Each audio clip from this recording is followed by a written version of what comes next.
வாழ்க வளமுடன்.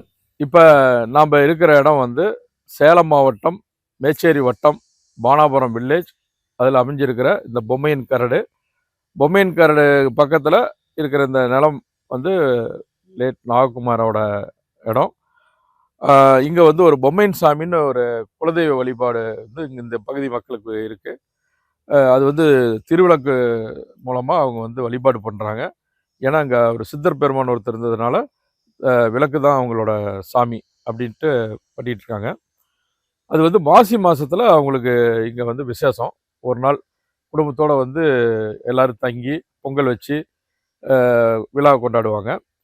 அப்போ இந்த இடத்துல வெறும் கரடாக இருக்க, இந்த இடத்துல வந்து தங்கி குழந்தைங்கள்லாம் வந்து வெயிலில் சிரமப்படுறாங்க. அதுக்கு ஒரு ஒரு ஒரு உறைவிடமும் அதை ஒட்டி ஒரு வனமும் உருவாக்கணும் அப்படிங்கிறது நாககுமாரோட ஆசை. அதை வந்து 2017 கிரீன்வேல் லிவிங்கில் அணுகி இது மாதிரி ஒரு பண்ணலான் இருக்கிறோம், நீங்கள் வந்து பண்ணி கொடுங்கன்னு எங்களை அப்ரோச் பண்ணார். அப்போ வந்து பார்த்திங்கன்னா இந்த இடத்துல வந்து இந்த அரச மரமும் இந்த வேப்ப மரம் மட்டும்தான் இங்கே இருந்தது. அது முறையாக வந்து இந்த ஊர் முறைப்படி அதுக்கு திருமணம் செய்து வச்சு ஒரு ஐதீக முறைப்படி அதை வழிபாடு பண்ணிகிட்டு இருந்தாங்க.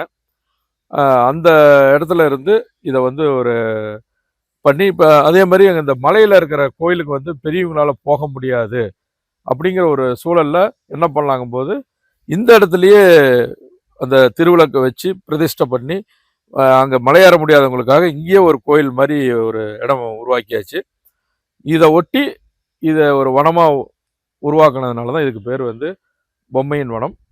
சரி, இதுக்கப்புறம் வந்து இது ஒரு வனமாக மட்டும் இல்லாமல் ஒரு வழிபாட்டு தலமாக இல்லாமல் அடுத்த தலைமுறைக்கு ஒரு அறிவு சேர்க்கக்கூடிய விஷயங்களாக கொண்டு போகணும் அப்படிங்கிற திட்டத்தின் அடிப்படையில் 2020 இங்கே தருமபுரி மாவட்டத்தில் நாகர்கோவிலில் இருக்கிற புவிதம் ஒரு மாடல் ஸ்கூல், அது ஃபார்மிங் ஸ்கூல்னே சொல்லலாம்.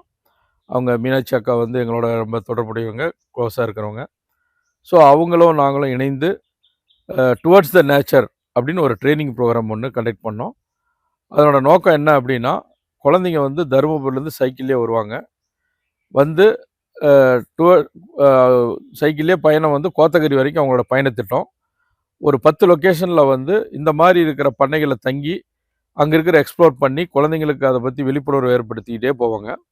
அதில் முதல் கட்டமாக அந்த ஜேர்னியை வந்து டோட்டலாக டிசைன் பண்ணி எல்லா இடத்துலையும் ஃபார்மை ஃபிக்ஸ் பண்ணி கொடுத்து முதல் வந்து நம்ம இடத்துல தான் துவங்கினாங்க. வந்து ஒரு 2 நாள் இருந்து இங்கே இருக்கிற வனத்தில் இருக்கிற மரங்கள், அதனோட ஸ்பீசிஸ் என்ன, அதனோட பயன் என்ன அப்படிங்கிறது எல்லாத்தையும் எக்ஸ்ப்ளோர் பண்ணாங்க. நிறையா அவங்ககிட்டருந்தையும் நாங்கள் நிறைய விஷயம் தெரிஞ்சுக்கிட்டோம். அவங்க அந்த வாட்டர் கன்சர்வேஷனில் ரொம்ப கீனாக இருப்பாங்க அவங்க. அதே மாதிரி இந்த வேஸ்ட் மேனேஜ்மெண்ட்டில் ரொம்ப அருமையாக எங்களுக்கு அவங்க சொல்லி கொடுத்துட்டு போனாங்க. நீங்கள் நிறைய தண்ணி வேஸ்ட் பண்ணுறீங்க, நிறையா இதெல்லாம் வேஸ்ட் பண்ணுறீங்கன்னு. ஸோ குழந்தைங்கள்லாம் அவ்வளோ இன்றைக்கி வந்து நிறைய விஷயங்களை தெரிஞ்சுக்கணும்னு ஆர்வம் இருக்குது.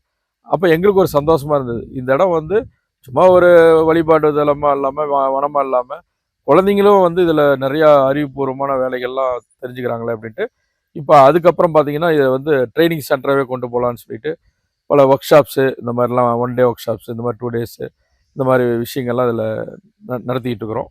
மேற்கொண்டு இதை இன்னும் நடத்தணும் அப்படிங்கிறது எங்களோட ஆசை. நன்றி.